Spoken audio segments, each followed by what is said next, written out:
जी तो बच्चों हमने स्टार्ट किया था सिंपल हार्मोनिक मोशन से। सिंपल हार्मोनिक मोशन की डेफिनेशन नहीं बताई थी, बस ये बताया था कि इसके नाम से क्या पता चलता है। तो इसका नाम जो है सिंपल हार्मोनिक मोशन, इस पर अगर गौर करें आप, ये बच्चों को कब समझ आएगी कैसे दाखिल होना है। मैं बटन ही दबाता रहता हूँ बस इनके लिए, खुद नहीं आते ये अंदर। सेकंड ईयर में आराम से बच्चे अंदर आ जाते हैं। सेटिंग भी मैंने आपकी वही रखी हुई है जो फर्स्ट ईयर की है। समझ नहीं आती आप लोगों की मुझे।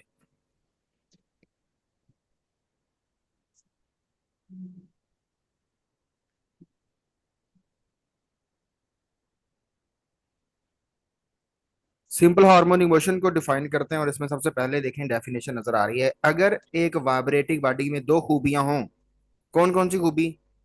कि उसमें एक्सेलेरेशन डायरेक्टली प्रोपोर्शनल हो डिस्प्लेसमेंट के, और डिस्प्लेसमेंट के अपोजिट हो, यानी मैग्नीट्यूड ऑफ एक्सेलरेशन डिस्प्लेसमेंट के डायरेक्टली प्रोपोर्शनल हो, और डायरेक्शन उस एक्सेलरेशन की उस डिस्प्लेसमेंट के अपोजिट हो। ये आपको डायग्राम समझ आ जाएगी कि जब हम बॉडी को किसी को डिस्प्लेस करते हैं, जैसे ये एक मैस स्प्रिंग सिस्टम है, लेट्स सपोज, और इस मैस स्प्रिंग सिस्टम में हम बॉडी को डिस्प्लेस करेंगे। यहाँ मान लें कि एक बॉडी है, ये स्प्रिंग है,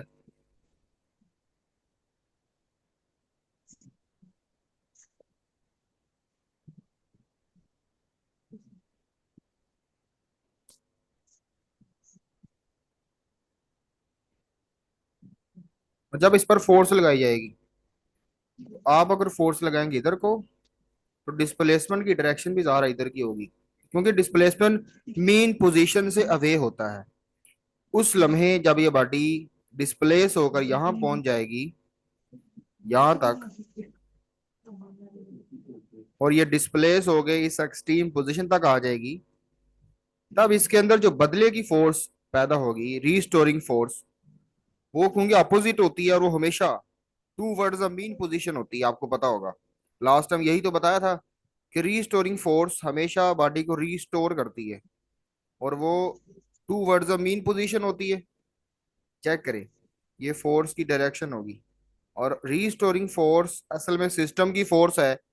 जिधर को सिस्टम की फोर्स होती है उधर को ही एक्सेलरेशन होगा इसका। इस सिंपल हार्मोनिक मोशन करती हुई बॉडी की फोर्स और एक्सेलरेशन की डायरेक्शन सेम होगी। क्यों भला? क्योंकि फोर्स एक्सेलरेशन की तरफ ही होती है हमेशा, याद रखनी है आप। F = ma के मुताबिक फोर्स की डायरेक्शन एक्सेलरेशन की तरफ होती है, ठीक है बच्चे? तो अगर रिस्टोरिंग फोर्स मीन पोजीशन की तरफ होती है, तो फिर एक्सेलरेशन भी मीन पोजीशन की तरफ होगा। तो इस डायग्राम में आपने बॉडी को खींचा किधर को था? आपने खींचा था एक्सट्रीम पोजीशन की तरफ, तो डिस्प्लेसमेंट की डायरेक्शन राइट साइड की तरफ है। जबकि रीस्टोरिंग फोर्स और एक्सेलरेशन दोनों की डायरेक्शन लेफ्ट साइड यानी मीन पोजीशन की तरफ है। मीन पोजीशन किधर है? मीन पोजीशन ये है बेटा, ये वाली मीन पोजीशन है। और मीन पोजीशन की तरफ जब रीस्टोरिंग फोर्स भी है, एक्सेलरेशन भी है, और डिस्प्लेसमेंट इससे अवे है, तो दोनों के दरमियान एंगल कितना हुआ? एंगल होगा 180 डिग्री। एक्सेलरेशन और डिस्प्लेसमेंट के दरमियान एंगल 180 डिग्री होता है। ये बहुत इंपॉर्टेंट एमसीक्यू है। सिंपल हार्मोनिक मोशन में एक्सेलरेशन ए और डिस्प्लेसमेंट एक्स दोनों डायरेक्शन में अपोजिट होते हैं। और ये भी याद रखना है कि मैग्नीट्यूड वाइज डायरेक्टली रिलेट करते हैं। अगर आप डिस्प्लेसमेंट ज्यादा करेंगे तो एक्सेलरेशन भी ज्यादा हो जाएगा। आप ज्यादा दूर लेकर जाएंगे तो ज्यादा एक्सेलरेशन पैदा होगा। आप थोड़ा दूर लेकर जाएंगे तो थोड़ा एक्सेलरेशन पैदा होगा। यहां तक मेरे ख्याल में क्लियर हो गया होगा। और इस इक्वेशन को हम ड्राइव भी करने जा रहे हैं। ये वाली इक्वेशन जो लिखी हुई है, A = -मेगा स्क्वायर एक्स, ये इस चैप्टर में हम ड्राइव करेंगे इंशाल्लाह। तो यहाँ से ये बात क्लियर होगी कि जो एक्सेलरेशन होता है इस बॉडी का, वाइब्रेटिंग बॉडी का, क्योंकि simple harmonic motion is a type of vibrating body, vibrating motion, ठीक है? वाइब्रेटरी पहले है, वाइब्रेटरी पहले है, सिंपल हार्मोनिक मोशन बाद में है ये, क्योंकि वाइब्रेटरी मोशन की किस्म है ये। और वाइब्रेटरी मोशन किसकी किस्म थी? वाइब्रेटरी मोशन थी पीरियाडिक मोशन की किस्म। तो वाइब्रेटरी मोशन से पहले पीरियाडिक मोशन होती है। इसका मतलब कि सिंपल हार्मोनिक मोशन में भी पीरियाडिक लफ्ज होना चाहिए, इसी वजह से इन्होंने हार्मोनिक लफ्ज इस्तेमाल किया है। हार्मोनिक का मतलब होता है पीरियाडिक, जिसमें एक खास पीरियड के बाद चीज चेंज हो। क्योंकि ये एक इंस्ट्रूमेंट से लफ्ज लिया गया हारमोनियम से, और हारमोनियम के अंदर आपको पता ही है, हारमोनियम के अंदर एक धुन, एक सुर होता है, एक खास, एक कह लो कि पीरियड होता है उसमें, उस धुन में। जैसे आपने सुना होगा कि हर धुन में एक खास सीक्वेंस, एक पीरियड होता है, जैसे सारे गामा पादा निसा, सारे गामा, ये आपने धुन सुनी होगी कव्वाली के अंदर। इस सारे गामा पादा निसा में चेक करें आप कि एक पूरी धुन में पीरियडिसिटी है, बार बार सारे गामा कहना पड़ता है, सारे गामा पादा निसा, सारे गामा। तो ये क्या है? ये हारमोनियम की धुन है। तो हारमोनियम से हमने बना लिया हार्मोनिक, और बन गया पूरा नाम सिंपल हार्मोनिक मोशन। आगे बढ़ते हैं। Simple harmonic motion is a special type of vibratory motion, और इसकी भी बहुत सारी एग्जांपल्स हैं, जैसे motion of simple pendulum, motion of mass spring system, and motion of ball and ball system. ये आपने कहाँ पढ़ा? 10th क्लास में पढ़ा हुआ आपने, ठीक है। ये दो आपको साथ नीचे नजर भी आ रही हैं। एक सिंपल पेंडुलम है जो ऑसिलेट कर रहा है, और आप चेक कर लें कि इसमें एक्सलेरेशन की डायरेक्शन किधर को होती है। एक्सलेरेशन की डायरेक्शन हमेशा मीन पोजीशन की तरफ होती है और बदलती रहती है, ठीक है। जब डिस्प्लेसमेंट की बदलती है तो एक्सलेरेशन की भी बदल जाती है। डिस्प्लेसमेंट की डायरेक्शन जब बदलती है तो एक्सलेरेशन की भी साथ ही बदल जाती है, क्योंकि दोनों रिलेट कर रहे हैं। आगे बढ़ते हैं। कोई ऐसी एग्जांपल है आपके पास जो वाइब्रेटरी मोशन हो लेकिन सिंपल हार्मोनिक मोशन ना हो? तो वो मैंने लिख दी है कि बेटा अगर एक बॉल हो मेरे पास, एक बॉल, तो वो बॉल बेटा असल में सिंपल हार्मोनिक मोशन नहीं करेगी, लेकिन वाइब्रेटरी मोशन कर रही होगी। जैसे ऊपर नीचे जा रही है, फिक्स पोजीशन है इसकी। जैसे यहाँ पे चेक करें आप, ये जब ऊपर से नीचे आएगी और फिर दोबारा ऊपर जाएगी, इसकी एक फिक्स पोजीशन भी होगी। तो इसकी फिक्स पोजीशन मान लो ये है, तो ये इसकी क्या है बेटा? ये इसकी फिक्स पोजीशन है। और इस फिक्स पोजीशन को आप इक्विलिब्रियम पोजीशन भी कहते हैं, इसे रेस्ट पॉइंट भी कहते हैं, इसे मीन पोजीशन भी कहते हैं, ठीक है। इस मीन पोजीशन का होना ही वाइब्रेटरी मोशन होने के लिए काफी होता है। तो यहां से ये तो पता चल गया कि ये मोशन ऊपर नीचे वाली बॉल की जो बाउंसिंग है, ऊपर नीचे जाना, ये एक वाइब्रेटरी मोशन है। लेकिन इसमें जो एक्सेलेरेशन होता है वो ग्रेविटेशनल होता है। इस केस में एक्सेलेरेशन क्या होता है? ग्रेविटी का, क्योंकि ये बॉडी फ्री फॉल कर रही है ना, हमने ऊपर से फेंक दी है और जमीन के स्पुर्द कर दी है। तो इसमें एक्सेलेरेशन डिस्प्लेसमेंट के डायरेक्टली प्रोपोर्शनल नहीं है। हुक्स लॉ वाला सीन ही है यहाँ पे, ठीक है। यहाँ पे हमने स्ट्रेचिंग नहीं की। तो यहाँ पे एक्सेलेरेशन क्योंकि कांस्टेंट है और वो वेरिएबल नहीं है, एक्सेलेरेशन का कांस्टेंट होना इसको सिर्फ वाइब्रेटरी बनाता है, लेकिन ये एसएचएम नहीं है। एसएचएम के अंदर ये खूबी है कि एक्सेलेरेशन डिस्प्लेसमेंट के डायरेक्टली प्रोपोर्शनल होना चाहिए। जब एक्स बदले तो साथ में ए भी बदल जाए, एक्स बढ़े तो ए भी बढ़े, एक्स कम हो तो ए भी कम हो जाए। ये वाली खूबी होनी चाहिए किसी वाइब्रेटरी मोशन में, फिर जाके वो बनती है सिंपल हार्मोनिक मोशन, ठीक है। तो यहां से ये क्लियर हुआ, इसको पढ़ लें।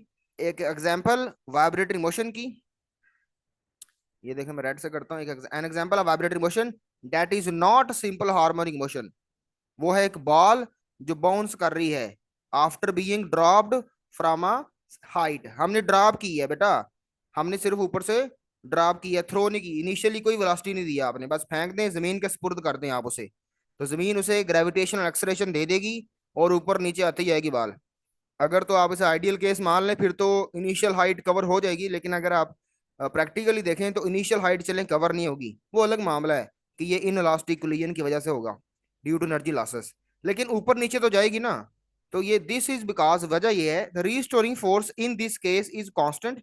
इसमें जो भी बॉडी ऊपर, ये देखो बॉल ऊपर जा रही है नीचे आ रही है, इसमें जमीन की ग्रेविटेशनल फोर्स का रद्द हमारा सारा, जमीन की ग्रेविटेशनल फोर्स वो तो मैस पर डिपेंड करती है, वो इन चीजों पर डिपेंड नहीं करती, वो उसका अपना फार्मूला है ग्रेविटेशनल फोर्स का।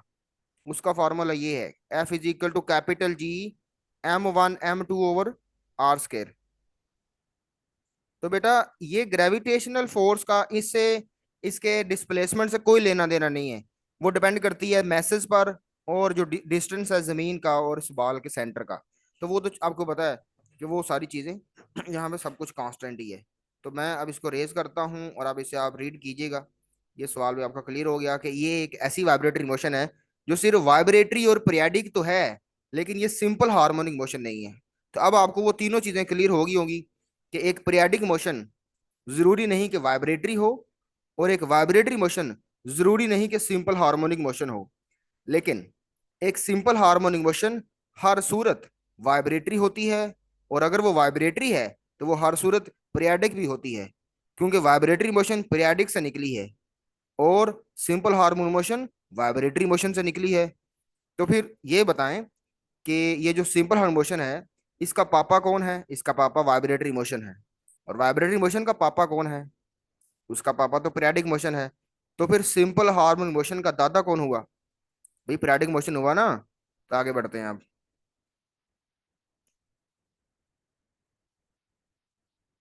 तो यहाँ से आपको ये सिंपल डेफिनेशन फिर से लिखी हुई नजर आ रही है। Special type of vibratory motion, यानी सिंपल हार्मोनिक मोशन में बस दो खूबियां होती हैं, बाकी ये होती वाइब्रेटरी मोशन ही है। बस इसमें दो एक्स्ट्रा बातें होती हैं, इसमें दो करेक्टरिस्टिक्स होती हैं जो आपकी किताब का एक्सरसाइज का सवाल भी है कि what are the characteristics of the simple harmonic motion. यही दो खूबियां इसमें। कौन सी? पहली खूबी कि इसके अंदर जो एक्सेलरेशन होता है वो डायरेक्टली प्रोपोर्शनल होता है डिस्प्लेसमेंट के। और दूसरी खूबी कि ये हमेशा towards the mean position होता है। दो खूबियां हैं और एक्सरसाइज का सवाल भी यही है। तो बेटा यहां से ये बात क्लियर होती है, असल में ये जो इक्वेशन है ये मैथमेटिकल फॉर्म है एसएचएम की। ये है मैथमेटिकल फॉर्म ऑफ एसएचएम।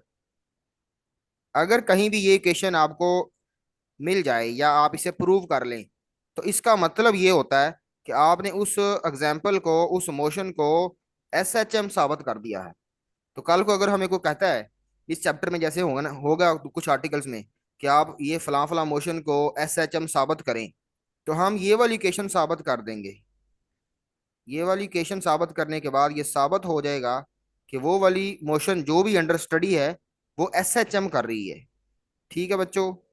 तो दूसरी बात कि रीस्टोरिंग फोर्स की डेफिनेशन भी लिख दी है। वो वाली फोर्स जो हमेशा, जिसकी डायरेक्शन, जिसकी सिमत हमेशा मीन पोजीशन की तरफ होती है, और ये बॉडी को हमेशा रीस्टोर करती है। रीस्टोर करने का मतलब कि ये आपसे बदला लेती है। आपने बॉडी को छेड़ा था उसकी मीन पोजीशन से और आप ले गए थे उसे एक्सट्रीम पर, तो ये उसे वापस लेकर आएगी। और ये आपकी लगाई गई फोर्स के डायरेक्टली प्रोपोर्शनल होती है, लेकिन आपकी लगाई गई फोर्स के अपोजिट होती है। तो ये बातें पहले भी हो चुकी हैं, और आगे बढ़ते हैं।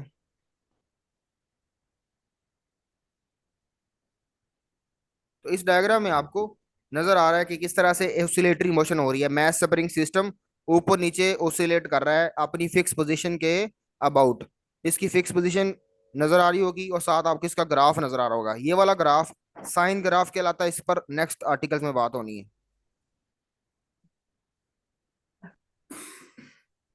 तो बेटा यहाँ पे देखें, रीस्टोरिंग फोर्स और पोजीशन दोनों को दिखाया जा रहा है। गौर से देखें, रीस्टोरिंग फोर्स और पोजीशन से क्या मुराद है? इसमें पोजीशन से मुराद यहाँ पर डिस्प्लेसमेंट है। पोजीशन डिस्प्लेसमेंट को कह रहे हैं ये, ठीक है। तो ये पोजीशन से मुराद क्या है? डिस्प्लेसमेंट। जो एक्स था फार्मूले में, जो एक्स था ना, ये असल में वो है डिस्प्लेसमेंट। और ये जो फार्मूला लिखा हुआ है, ये फार्मूला भी यही कह रहा है। देखो, रीस्टोरिंग फोर्स का फार्मूला ये, और फार्मूला यही कह रहा है कि भाई माइनस साइन का मतलब क्या होता है कि दोनों वेक्टर्स अपोजिट हैं। तो चेक कर लें एनिमेशन के अंदर कि दोनों वेक्टर्स अपोजिट है। रीस्टोरिंग फोर्स और पोजीशन का वेक्टर दोनों अपोजिट है, ठीक है।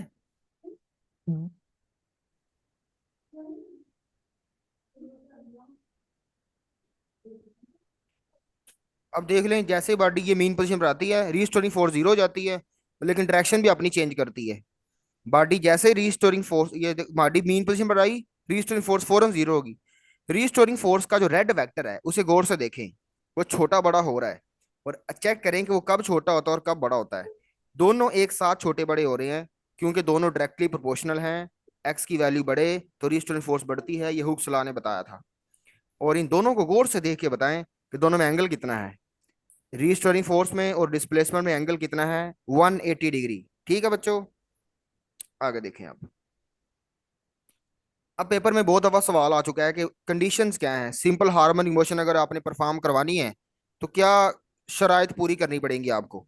तो कुछ शराइत होती हैं इसकी, वो आपको पूरी करनी पड़ती हैं। सबसे पहली कि जो सिस्टम, जो बॉडी सिंपल हार्मोनिक मोशन करेगी, एसएचएम परफॉर्म करेगी, उसके पास इनर्शिया तो जरूर होगा। ये तो अंडरस्टूड बात है यार। अभी अगर बॉडी है तो बॉडी के पास मैस तो होता ही है, तो मैस होगा तो समझो इनर्शिया भी होगा। सादा लफ्ज में कहना ये चाहते हैं कि बॉडी आपने इतनी छोटी नहीं ले लेनी, इतनी बिल्कुल छोटी नहीं ले लेनी, हल्की नहीं ले लेनी कि उसका इनर्शिया बहुत कम हो और वो ऐसे हवा से उड़ जाए बस। तो आपने बॉडी को थोड़ा बहुत मैस तो देना है, थोड़ी बॉडी हैवी रखनी है थोड़ी सी, ताकि वो मीन पोजीशन पर पहुंच कर आगे भी जा सके और उसका इनर्शिया उसको मीन से आगे एक्सट्रीम तक लेकर जाए। क्योंकि पीछे आपको कल बताया था कि रीस्टोरिंग फोर्स का करदार एक्सट्रीम पोजीशन से मीन तक लाना, और इनर्शिया का करदार मीन पोजीशन से वापस एक्सट्रीम तक लेकर जाना। और इन दोनों एजेंसियों ने मिलकर एक बॉडी को एसएचएम करवानी होती है। दूसरी शर्त जो आपने पूरी करनी होगी, सिस्टम को हुक्स लॉ ओबे करना होगा। सिस्टम के अंदर सिस्टम के अंदर फोर्स लगाने से जो स्ट्रेचिंग पैदा हो रही है वो डायरेक्टली प्रोपोर्शनल होगी उस फोर्स के। तो हर इलास्टिक बॉडी में हुक्स लॉ ओबे हो जाता है, स्प्रिंग हो गया या कोई भी इलास्टिक बॉडी। ठीक है, आगे देखें जी। सिस्टम के पास इलास्टिक रीस्टोरिंग फोर्स होनी चाहिए। वही बात, जब हुक सला होगा, हुक सला ओबे हो रहा होगा तो इलास्टिक बॉडी होगी, तो उसमें इलास्टिक रीस्टोरिंग, ये आपको शार्ट का लिख के दिया है कि आपने पेपर में कैसे अटेम्प्ट करना है। और सिस्टम फ्रिक्शन लेस होना चाहिए। अगर आपकी सिस्टम में फ्रिक्शन होगी तो जाहिर है वो मीन पोजीशन से एक्सट्रीम तक भी नहीं जाएगा, एक दो ओसिलेशन करेगा फौरन रुक जाएगा। तो ओसिलेशन को मुकम्मल रखने के लिए, ओसिलेशन बरकरार रखने के लिए आपको फ्रिक्शन इग्नोर करनी पड़ेगी। अदरवाइज वो बॉडी जो ओसिलेट कर रही है वो फ्रिक्शन की वजह से रुक जाएगी।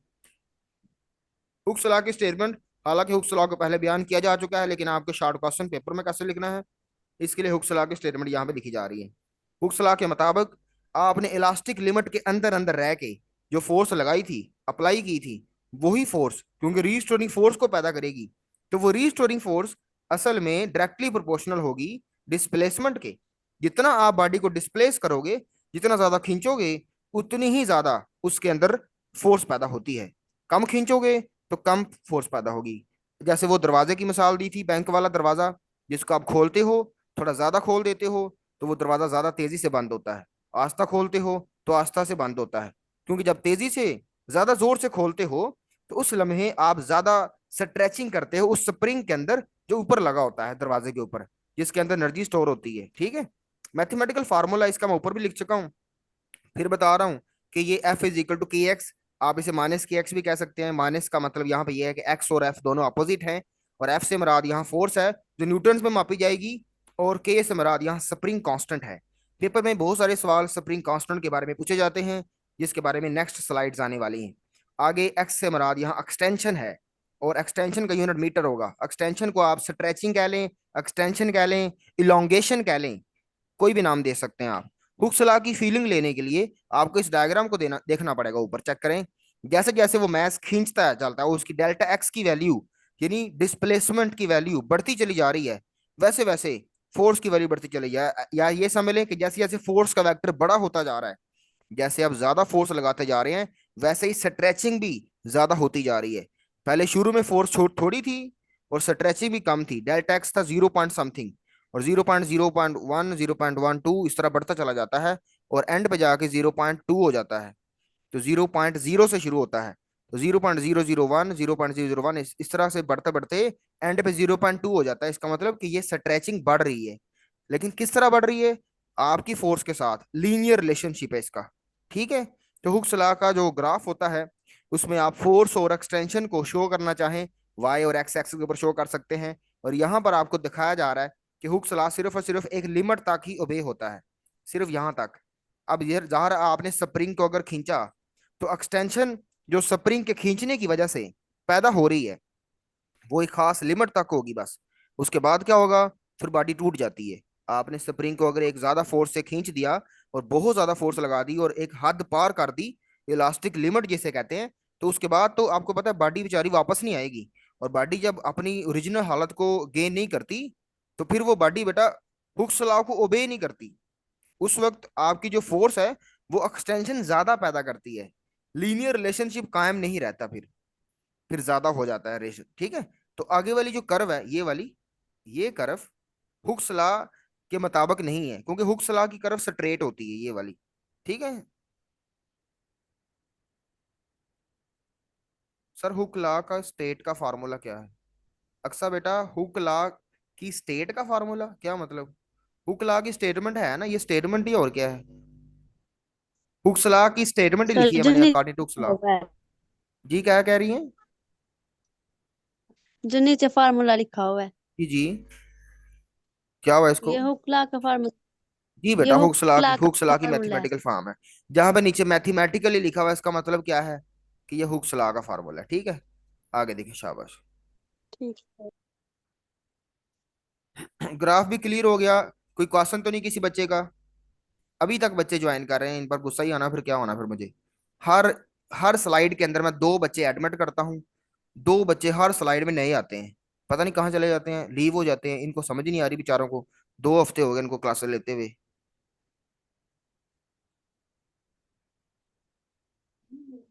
हुक्स लॉ को विजुलाइज करें जी। विजुलाइज करना मतलब कि आपने इसकी फीलिंग लेनी है, ठीक है। फीलिंग लेने के लिए आपको ये चेक करना पड़ेगा कि देखिए पहले ओरिजिनल लेंथ थोड़ी थी, और 1 किलो का या कोई वेट आपने लटकाया साथ, एक्सटेंशन थोड़ी ज्यादा होगी। पहले एक्सटेंशन बिल्कुल मामूली सी दिखाई, फिर 2 वेट लटकाए, चेक करें वेट की मकदार बढ़ गई। पहले 1 वेट पड़ा हुआ था और एक्सटेंशन कम थी, फिर 2 वेट रखे तो एक्सटेंशन ज्यादा होगी। तो यही आपको आपको ऑब्जर्व भी होता है आम हालात में। इसी को जूम करके दिखाया हुआ है।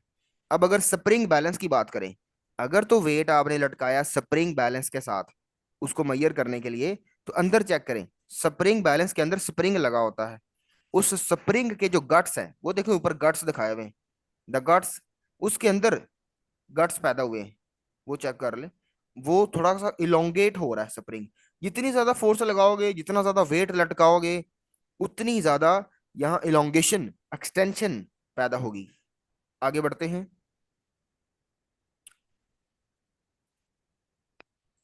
अब हुक्स लॉ की स्टेटमेंट के बाद आ गया है हॉरिजॉन्टल मैथ स्प्रिंग सिस्टम, जिसमें आपने सबसे पहले ये क्वेश्चन देखे ऊपर, नीचे वाली ये तस्वीर को रहने दे फिलहाल, पहले ऊपर क्वेश्चन पढ़े। हॉरिजॉन्टल मैथ स्प्रिंग सिस्टम आपके बुक पे आर्टिकल का नाम है प्रूव डैट। ये एक और जगह आएगा आर्टिकल, इसी चैप्टर में दोबारा पढ़ना पड़ेगा। वहां पे हम इसके बहुत सारे फार्मूले बनाएंगे, लेकिन फिलहाल हम ये साबित करने जा रहे हैं कि ये SHM परफॉर्म करता है या नहीं करता। पेपर में सवाल आ सकता है, जो 10th क्लास में चैप्टर नंबर 1 जो आपने पढ़ा था 10th क्लास में फिजिक्स का, उसमें पहला लॉन्ग क्वेश्चन था, वही यहाँ पे आपने दोबारा पढ़ना है, ठीक है। आसान ही होगा, पूरा 10th क्लास वाला ही है। तो पीछे बातें मैंने बताई हैं, जो सारे कंसेप्ट बताए हैं, वो सारे कंसेप्ट इसमें यूज होंगे। और ये डेरिवेशन बहुत आसान है, 10th क्लास के बच्चे भी इसको ये देख सकते हैं। आगे देखिए जी। कंसीडर किया आपने कि एक मैस है और उसको आपने एक एंड के साथ लटका दिया, ये डायग्राम में नजर आ रहा होगा, आपकी बुक वाले डायग्राम बनाई गई है, ठीक है। देखें यहाँ पे क्या कुछ हो रहा है जी। एक मैस सेलेक्ट किया हुआ है, ये वाला मैस, और ये अटैच है एक सिरे के साथ, किसके सिरे के साथ? स्प्रिंग के सिरे के साथ। हर स्प्रिंग के अंदर इलास्टिसिटी होती है, वो अपनी हालत को गेन कर लेता है। तो आप ये समझ लें कि इलास्टिक स्प्रिंग है, ये लिखा हुआ है इलास्टिक स्प्रिंग। तो लेट फर्ज किया कि एक मैस है और वो अटैच है एक सिरे के साथ, स्प्रिंग के सिरे के साथ, जो मूव कर सकता है freely on a frictionless horizontal surface, जैसा कि तस्वीर में दिखाया जा रहा है। और इस तस्वीर में आप चेक कर लें। अच्छा, when the mass is displaced towards right through a distance x, जब इस मैस को आप डिस्प्लेस करते हैं, यानी इसको आप ऐसे खींचते हैं और यहां से खींच के आगे लेकर जाते हैं, ये दूसरी वाली डायग्राम की बात हो रही है। दूसरी वाली बी वाली डायग्राम में चेक करें कि मैस को हमने खींच के एक्सट्रीम पोजीशन पर ले गए हैं, और अब एक नई फोर्स ने जन्म जन्म लिया है, चेक करें। इस फोर्स का क्या नाम है? इस फोर्स का नाम FR रखा हुआ डायग्राम के अंदर। FR से मुराद क्या है? रीस्टोरिंग फोर्स है। और ये किसकी तरफ लग रही है? ये मेन पोजीशन की तरफ लग रही है। अच्छा, तो जब आपने इसको डिस्प्लेस किया था, तो force F at that distance, at that instant, उस लम्हे जो फोर्स पैदा हुई, वो हुक्स लॉ के मुताबिक F is equal to KX है, क्योंकि आपने लगाई ना KX। और माइनस साइन तो तब लगाएंगे जब रीस्टोरिंग फोर्स की बात करेंगे, ठीक है। अभी हम अपनी लगाई हुई फोर्स की बात कर रहे हैं, और हुक्स लॉ के अंदर आप कोई भी फोर्स लिख सकते हैं, बस उस फोर्स की वजह से जो एक्सटेंशन पैदा हुई है वो भी उसके साथ लिखनी पड़ेगी आपको। जिस बॉडी के अंदर एक्सटेंशन पैदा की है उसका स्प्रिंग कांस्टेंट के, और जो एक्सटेंशन एक्स है वो लिखें, और जो फोर्स आपने लगाई है वो लिखें। इस केस में हमने अप्लाइड फोर्स का फार्मूला लिखा है अभी। अप्लाइड फोर्स के बाद रीस्टोरिंग फोर्स का या सिस्टम की फोर्स का फार्मूला बनेगा। यहाँ पे बताया भी है कि यहाँ पे के जो है वो स्प्रिंग कांस्टेंट है। अब आगे देखें, क्योंकि स्प्रिंग इलास्टिक था तो स्प्रिंग अपोज करेगा, इस अप्लाइड फोर्स के खिलाफ चलेगा जो आपने लगाई थी, और आपकी लगाई गई फोर्स के खिलाफ चल के वो अपने अंदर एक फोर्स पैदा करता है। अच्छा, वो आपकी लगाई गई फोर्स ने क्या किया था, डिस्प्लेसमेंट पैदा किया था, ठीक है।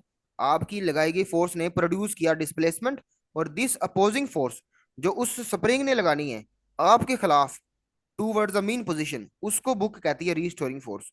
तो हमने भी यही कहा था कि वो वाली फोर्स जो हमेशा अपोजिट होती है हमारी अप्लाइड फोर्स के। और आगे लिखा भी हुआ है कि ये रीस्टोरिंग फोर्स हमेशा बराबर होती है मैग्नीट्यूड में, लेकिन डायरेक्शन में अपोजिट होती है। जितनी हमने लगाई, अगर हमने लगाई उसको खींचने के लिए 10 न्यूटन, तो ये भी 10 न्यूटन ही पैदा होनी है। लेकिन हमने इधर को राइट साइड की तरफ लगाई थी, लेकिन ये जो पैदा हुई है ये लेफ्ट साइड की तरफ हुई है। चेक करिए, ये मैं दोबारा लिखने लगा हूँ, हमारी लगाई गई फोर्स रेड कलर से, इसको मैं एफ अप्लाइड कह देता हूँ। एफ अप्लाइड से क्या मुराद है कि जो हमने लगाई थी, हमने अप्लाई की इधर को, और सिस्टम के अंदर पैदा होगी बिल्कुल अपोजिट डायरेक्शन में, लेकिन जितनी हमने लगाई उतनी पैदा होनी है, ठीक है। आगे देखें, और which is equal and opposite to the applied force within the elastic limit. ये लेकिन आपने भी एक लिमिट के अंदर रह के लगानी है। अब ये नहीं कि आपने इतनी ज्यादा फोर्स लगा देनी है कि जनाब वो बॉडी ही टूट जाए, वो स्प्रिंग ही टूट जाए, ठीक है। तो फिर ये फार्मूला देखिए कैसा दिखेगा, एफ इज इक्वल टू के एक्स बन जाएगा। ओ भाई साहब, ऊपर माइनस, ऊपर के एक्स था, माइनस लगा दिया। माइनस क्यों लगाया जी? माइनस ये सोच के लगाया कि अब हमने रीस्टोरिंग फोर्स को लिखा है, तो पहले तो हम लिख रहे थे अपनी अप्लाइड फोर्स को, तो हमने के एक्स लगा दिया। अब हम लिख रहे हैं रीस्टोरिंग फोर्स को, तो रीस्टोरिंग फोर्स एक्स के यानी डिस्प्लेसमेंट के हमेशा अपोजिट होती है। इसलिए अब हुक्सला की जो फॉर्म बनेगी वो माइनस के एक्स बनेगी। ठीक है बच्चों, आगे बढ़ते हैं। अब यहां तक क्लियर है सब बच्चों को?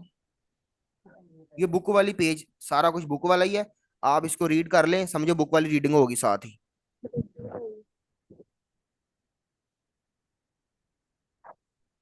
अब ये रिस्टोरिंग फोर्स भी होगी, दोनों हेडिंग्स होगी। आगे देखें जी, इसमें पीछे आपने नेगेटिव साइन का जो फार्मूले में जो नेगेटिव साइन है उसका मतलब बताना। अब नेगेटिव साइन का यहाँ क्या मतलब है? नेगेटिव साइन इंडिकेट करता है कि फोर्स अपोजिट है।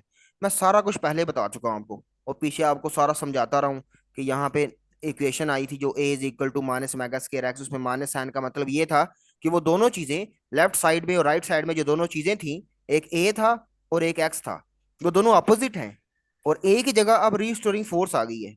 क्यों? क्योंकि फोर्स ही एक्सेलरेशन पैदा करती है, और अगर आपने डायरेक्शन फोर्स की चेक करनी है या एक्सेलरेशन की करनी है तो किसी एक की कर लें। अगर किसी एक की पता चल जाती है तो दूसरी की पता चल जाएगी आपको, ठीक है। तो 5 मिनट के अंदर अंदर मीटिंग खत्म होनी है, आपने ध्यान सुनना है। अब इसको हम खत्म करें। The negative sign indicate, negative sign ये जाहिर करता है कि restoring force directed opposite to x, कि ये हमारे जो डिस्प्लेसमेंट था उसके बिल्कुल खिलाफ है, यानी उसके अपोजिट है। यानी किधर को है? इक्विलिब्रियम पोजीशन की तरफ। इससे ये पता चलता है कि डिस्प्लेसमेंट की डायरेक्शन इक्विलिब्रियम पोजीशन से एक्सट्रीम पोजीशन की तरफ होती है, जबकि रीस्टोरिंग फोर्स और एक्सेलरेशन की direction towards the equilibrium position या मेन पोजीशन होती है। दोनों हमेशा अपोजिट होते हैं, ठीक है। इधर को ये डिस्प्लेसमेंट होता है एक्स, और इधर को रीस्टोरिंग फोर्स होती है एफ आर, और जिधर को फोर्स हो उधर कोई एक्सेलरेशन होता है, तो ये दोनों ए की तरफ होंगे। और एफ आर लिख लें या ए लिख लें, बात एक ही है, ठीक है।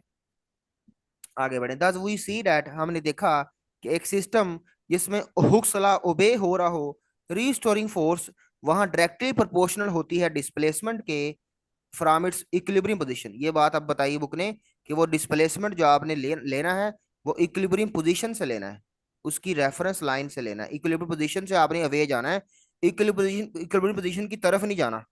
यानी डिस्प्लेसमेंट की डायरेक्शन बता दी है बुक ने कि ये डिस्प्लेसमेंट हमेशा इक्विलिब्रियम पोजीशन से एक्सट्रीम पोजीशन की तरफ हुआ करेगा। और आगे लिखा हुआ है कि ये एफ आर जो होगा रीस्टोरिंग फोर्स, ये हमेशा towards the mean position होगा, ठीक है। Always directed the towards it, it मतलब मीन पोजीशन या इक्विलिब्रियम पोजीशन। जब मैस को रिलीज किया जाएगा, छोड़ा जाएगा, तो ज़ाहिर है वो ओसिलेशन करेगा और अपनी इक्विलिब्रियम पोजीशन के आगे और पीछे ओसिलेट करेगा, जैसे फिगर सी में पीछे आपको दिखाया जा रहा था। तो ओसिलेटरी मोशन जो होगी वो under the action of restoring force, इसको सिंपल हार्म मोशन कहते हैं। अब ये डेफिनेशन नहीं है, आपने डेफिनेशन वही लिखनी है जो पहले आपको लिखवाई थी, जिसमें दो शर्तें बताई थी। यहाँ पे उन्होंने एक्सप्लेनेशन के अंदर दोबारा बता दिया है कि रीस्टोरिंग फोर्स क्या होती है। यहाँ तक क्लियर हो गया जी? आगे देखिए, सेकंड लॉ ऑफ मोशन। बेटा जब आपको पता है, जब कहीं भी फोर्स लग रही हो ना, तो वहां पे एक्सेलरेशन तो जरूर पैदा होगा। तो फोर्स लग रही है तो न्यूटन का सेकंड लॉ तो यहाँ पे जरूर लगेगा, क्योंकि हमने जो चीज साबित करनी है वो ये है कि ये मैस स्प्रिंग सिस्टम वाला एसएचएम परफॉर्म कर रहा है या नहीं कर रहा। उसके लिए हमें वो इक्वेशन प्रूव करनी पड़ेगी जो मैंने आपको पहले बताई थी। A is equal to minus omega square X, यहाँ पे ओमेगा नहीं आएगा फिलहाल, वो अगले लेक्चर में आएगा। ओमेगा की जगह कांस्टेंट आ जाएगा कोई भी। तो A is directly proportional to minus X आ जाए बस। किसी तरह से ये इक्वेशन साबित कर दो, उससे ये साबित हो जाएगा कि असल में ये सिंपल हार्मोनिक मोशन परफॉर्म कर रही है। तो मैं सेकंड लॉ ऑफ मोशन लगाता हूँ, जो कि F is equal to m a होता है। सबको पता है ये न्यूटन का सेकंड लॉ है, और ये तब लगाया जाता है जब कहीं फोर्स लग रही हो और उसकी वजह से एक्सेलरेशन भी पैदा हो रहा हो। तो यहाँ बेटा दोनों का नाम इक्वेशन वन और इक्वेशन टू, आपने पीछे वाली इक्वेशन एक पढ़ी जहां रीस्टोरिंग फोर्स का फार्मूला था, और एक और फार्मूला आ गया फोर्स का, एम ए। दो इक्वेशन आ गई हमारे पास, एक पिछली स्लाइड में जो कि एफ आर की थी, एफ आर यानी रीस्टोरिंग फोर्स, जो बराबर थी माइनस के एक्स के, और ये दूसरा फार्मूला फोर्स का आ गया, ये है एम ए। इन दोनों को गौर से देखें तो ये दोनों फोर्स के फार्मूले हैं, और दोनों में लेफ्ट साइड पर फोर्स लिखी हुई है। इन दोनों को आप कंपेयर करें, अगर आप कंपेयर करते हैं तो आपको बेटा आपकी डिजायर्ड चीज जो आपको चाहिए वो मिल जाएगी। मैं कंपेयर करता हूं दोनों फोर्सेस को। जब दोनों को कंपेयर किया तो देखो, रीस्टोरिंग फोर्स थी एक, ये वाली रीस्टोरिंग फोर्स थी, और ये वाली जो न्यूटन के सेकंड लॉ से आपने, दोनों फोर्सेस ही है ना। और भाई न्यूटन के सेकंड लॉ में जो फोर्स भी फोर्स, रीस्टोरिंग फोर्स सिस्टम की अपनी फोर्स, दोनों के फार्मूले को हमने बराबर कर दिया। रीस्टोरिंग फोर्स का था माइनस के एक्स, न्यूटन का था एम ए। तो यहां से हमने ए को साइड पे कर लिया। ये चेक कर लो, आप इस तरह नहीं समझ आती तो ये ए इधर रहने देता हूँ। ये ऊपर लिखा हुआ था ना m a, m a is equal to minus k x, तो मैंने ए इधर रहने दिया और माइनस के, और ये एम नीचे डिवाइड हो गया।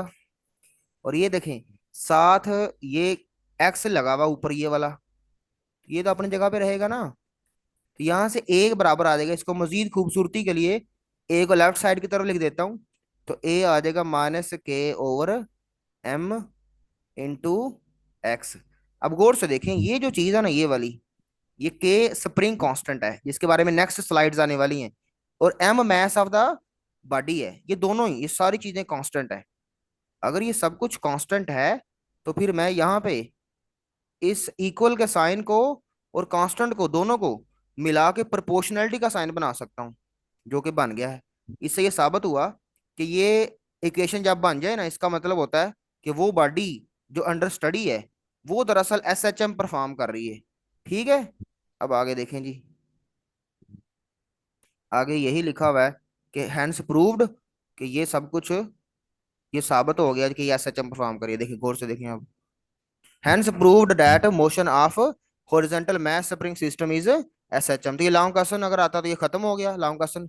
नेक्स्ट इंशाल्लाह आपको पढ़ाएंगे, कल संडे या कल ही पढ़ा देंगे आपको। खत्म हो गई है meeting. Thank you so much.